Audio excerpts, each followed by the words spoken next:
Hello all, welcome to the Sound of Education YouTube channel. So here in this video we are going to discuss about the entropy in decision tree. In last lecture we had a detailed discussion on decision tree के बारे में हमने discuss किया. So basically the entropy is a term related to the decision tree. Entropy, information gain and Gini index, these are the three important terms related to the decision tree.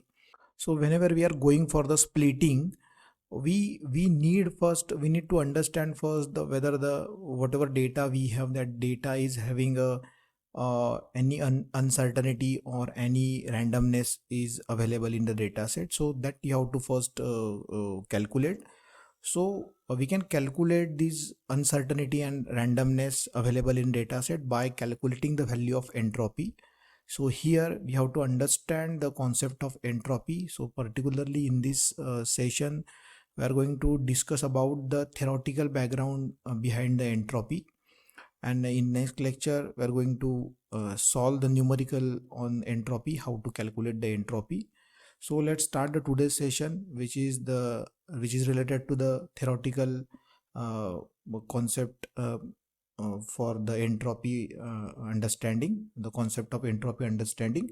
So here basically entropy means or we can say by using entropy we can calculate the impurity or randomness available in a data, or uncertainty if any available in data we can calculate by using the value of entropy, by calculating the value of entropy. So here entropy is a measure of impurity or randomness in a data set. अगर data set में कोई randomness या फिर impurity available है तो वो हम उससे calculate कर सकते हैं, वो हम उससे find out कर सकते हैं by calculating the value of entropy. Now again the next point is it is measure how much information is needed to describe the uncertainty of random variable. ठीक है, so by calculating the value of entropy हम ये find out कर सकते हैं कि हमें उस पर्टिकुलर फीचर के रिलेटेड कितना इन्फॉर्मेशन मिल रहा है. अगर हमें एंट्रोपी की वैल्यू अगर ज़्यादा होती है तो उसका मतलब ये होगा कि वो फीचर्स हमें आउटपुट के रिलेटेड ज़्यादा इन्फॉर्मेशन प्रोवाइड नहीं करेगा. सो आप इस तरीके से समझ सकते हो इसको कि अगर एंट्रोपी ज़्यादा होगा तो आपका इन्फॉर्मेशन गेन कम होगा. तो if you have required larger information gain you have to reduce the value of entropy. ठीक है. So here the next point is in decision tree entropy is used to determine the best split by calculating the entropy of each possible split and selecting the split with the lowest entropy. तो जैसे मान लो आपके पास कुछ points है, जैसे data set है, तो data में कुछ फीचर्स है, तो आप हर एक फीचर से रिलेटेड कुछ एंट्रोपी की वैल्यू कैलकुलेट करोगे. मान लो जैसे आपके पास लास्ट एग्जांपल में टेम्परेचर था, ठीक है, उसके बाद आपके पास एक और फीचर था जिसमें था ह्यूमिडिटी, और टेम्परेचर के केस में आपके पास हॉट था, उसके बाद नॉर्मल टेम्परेचर का. तो ये उसके क्लासेस हो गए टेम्परेचर के अंदर. और यहाँ पे ह्यूमिडिटी में भी आपके पास था एक लो ह्यूमिडिटी और एक हाई ह्यूमिडिटी, तो इसमें भी क्लास थे. सो जब भी आपको ये फीचर के रिलेटेड स्प्लिट करना होता है तो आपको हर एक फीचर के लिए उसका वैल्यू कैलकुलेट करना पड़ेगा. उसके बाद आपको ये कंपेयर करना पड़ेगा कि किस फीचर के रिलेटेड एंट्रोपी का वैल्यू आपका लो आ रहा है, और जिस फीचर के रिलेटेड एंट्रोपी का वैल्यू लो होगा that means the information gain आपको उस फीचर से ज़्यादा मिलेगा, इंफॉर्मेशन वो ज़्यादा प्रोवाइड करेगा. ठीक है. सो यही यहाँ पे मेंशन करने की कोशिश की है, the entropy use to determine the best split by calculating the entropy of each possible split. तो हर एक स्प्लिट के लिए हम एंट्रोपी कैलकुलेट करेंगे, और उस एंट्रोपी की वैल्यू पे फिर हम ये ऑब्जर्व करेंगे कि जिस फीचर के लिए, जिस स्प्लिट के लिए एंट्रोपी की वैल्यू लो होगी वो होगा हमारा बेस्ट स्प्लिट. सो उसको कंसिडर करके हम आगे स्प्लिटिंग कंटिन्यू करते जाएंगे. उस तरीके से हमारा डिसीजन ट्री कंटिन्यू होते जाएगा up to the leaf node जहाँ पे हमें आउटपुट मिलेगा. ठीक है. So here you can see the this image represent the impure data, or we can say the very impure data, less impure data and minimum impurity. So these are the randomness available in the data set. So you can see the randomness. ये जो कुछ red points है, red data point है, ये green data point है, ये एक दूसरे के रैंडमली डिस्ट्रीब्यूटेड कर यह है यहाँ पे. और ये कुछ लेस इम्प्योर डेटा सेट है, जैसे कुछ number of red data points are there. Now here the minimum impurity means the data is having does not having any randomness or uncertainty. So this is the basic image for understanding the concept of entropy here. Now here you have to calculate the entropy value. Now for the calculation of entropy value, here you have to use the formula for finding out the value of entropy, that is entropy of data set is equal to minus P1 into log to the base 10 P1 minus P2 into log to the base 2 P2 up to the n number of features, right? So here where P1 and P2 are the probabilities of each class in data set. So हम हर class के लिए probability calculate करेंगे और वही probability की value जितने भी सारे क्लास अवेलेबल होंगे वो सारे इस फॉर्मूला में हम वैल्यूज डालेंगे, प्रोबेबिलिटीज की value, and after calculation we'll get the value of entropy, and according to this value of entropy we'll decide whether we are using this feature for next splitting or not. ठीक है, अगर entropy का value ज़्यादा होगा तो इसका मतलब है कि वो जो फीचर्स है या फिर जो वो डेटा सेट है उसमें बहुत रैंडमनेस है और अनसर्टेनिटी अवेलेबल है. So we can't use for the we can't use for splitting, right? If the value of entropy is low, that means this particular feature is having a more information, right? So this is about the entropy, and by using this equation you can calculate the value of entropy. हम इसका एक numerical भी solve करेंगे जिसमें आपको entropy कैसे calculate करना है वो आपको समझ में आ जाएगा. So again these are the two important point related to the entropy here. Entropy is a useful tool in a machine learning to understand the various concepts such as a feature selection, building a decision tree, and fitting the classification model, etc. So by using this entropy, the value of entropy or calculation of entropy, we can use this term for feature selection, for building a decision tree, and for fitting the classification model.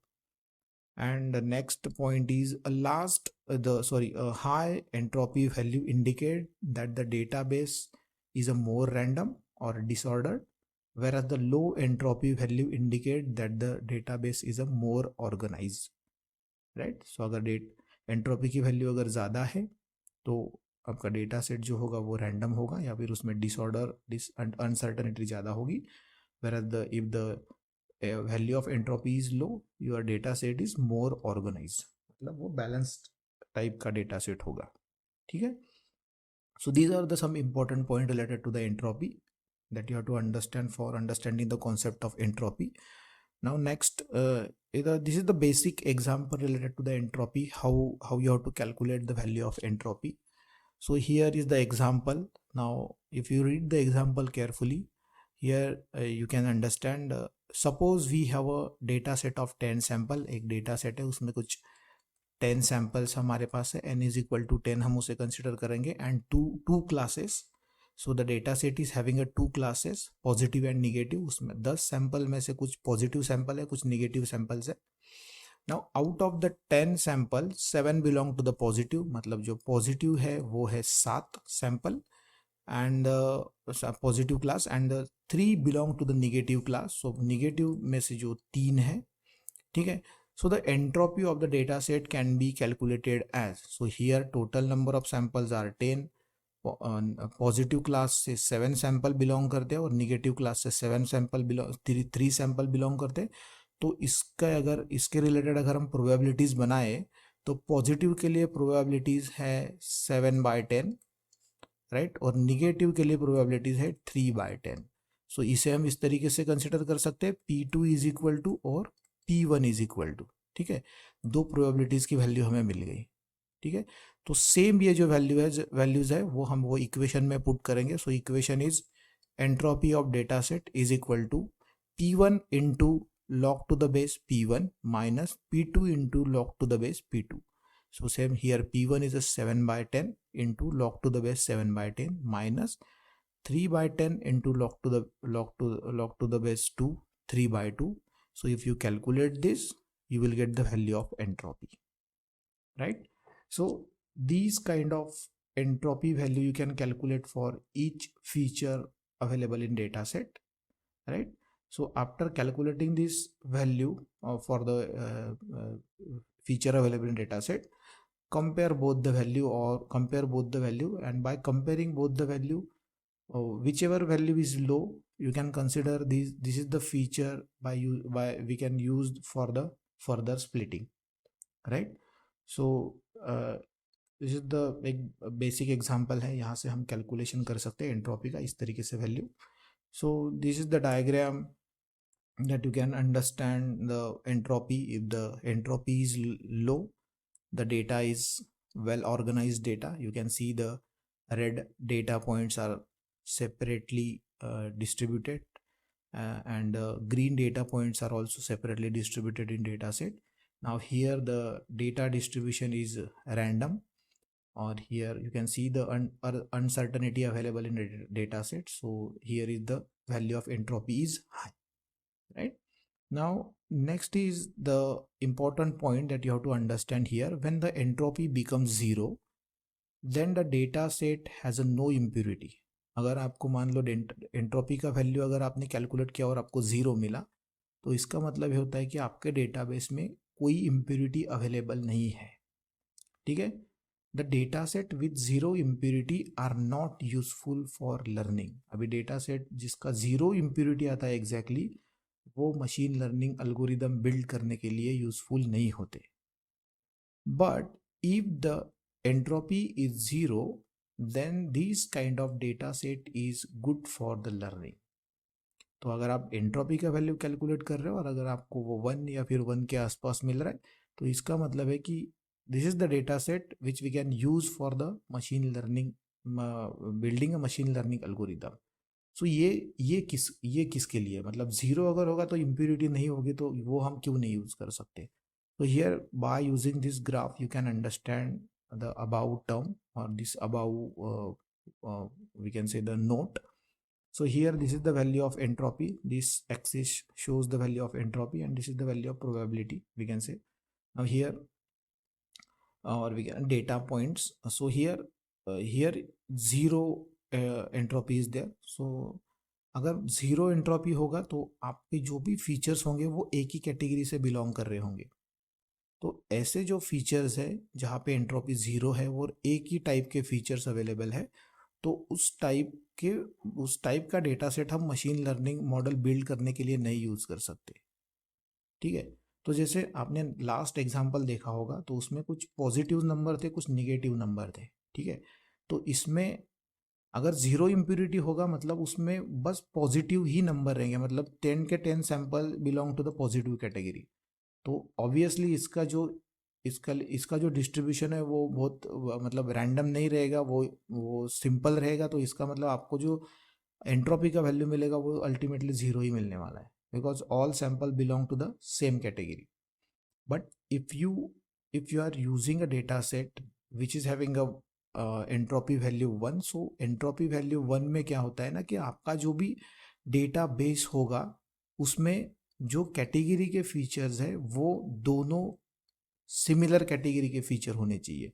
मतलब जैसे आप मान लो अगर आपका 10 samples है, तो उसमें 5 positive के यहाँ से होने चाहिए और 5 निगेटिव के हिसाब से होने चाहिए. तो ये जो हो गया डेटा का डिस्ट्रीब्यूशन, ये इवन डिस्ट्रीब्यूशन हो गया. तो इस तरीके का जो डेटा है वो मशीन लर्निंग मॉडल के लिए प्रोवाइड हम करते हैं, ताकि उसमें कुछ पॉजिटिव भी चीज़ें हो, कुछ निगेटिव भी चीज़ें हो. जैसे अगर हमें प्रेडिक्ट करना है whether this person is going outside और नॉट, तो वहाँ पे नो के लिए भी कुछ रिकॉर्ड्स होने चाहिए और यस के लिए भी कुछ रिकॉर्ड्स होने चाहिए. तभी अपना मशीन लर्निंग मॉडल जो है वो इन दोनों में से एक प्रेडिक्ट कर पाएगा. अगर उसमें खाली जो ऐसे लोगों का इंफॉर्मेशन है जो कि एस कैटेगरी से बिलोंग करते हैं, तो obviously you will get the value of entropy zero. So that's why if the value of entropy is 1, this kind of data set is good for the learning. और यहाँ पे एक हो जाता है कि बायस आपका मॉडल आप बना सकते हो, इसमें ओवरफिटिंग, अंडरफिटिंग, बायस मॉडल, ये एक कॉन्सेप्ट है, वो आगे जाके हम पढ़ेंगे, ठीक है. So this is about the entropy, theoretical background behind the entropy. So the next lecture में हम एंट्रोपी कैसे कैलकुलेट करते हैं वो हम देखेंगे, एक न्यूमेरिकल सॉल्व करने की कोशिश करेंगे, जिससे आप ये अंडरस्टैंड कर पाओगे कि आपको एंट्रोपी के लिए कैलकुलेशन कैसे करना है और आपको कंपेयर कैसे करना है, ठीक है. और एंट्रोपी कैलकुलेट करके आप फीचर में जो इन्फॉर्मेशन है वो आप किस तरीके से प्रोवाइड कर सकते हो, सो वो हम आगे डिस्कस करेंगे. So yes, this is about today's session guys. So अगर आपको वीडियो अच्छा लगा है तो प्लीज़ वीडियो को शेयर कीजिए, चैनल को सब्सक्राइब कीजिए और बेल आइकॉन को दबाइए ताकि आपको आने वाले सारे वीडियोस की नोटिफिकेशन मिलती रहे. So for this lecture, thank you.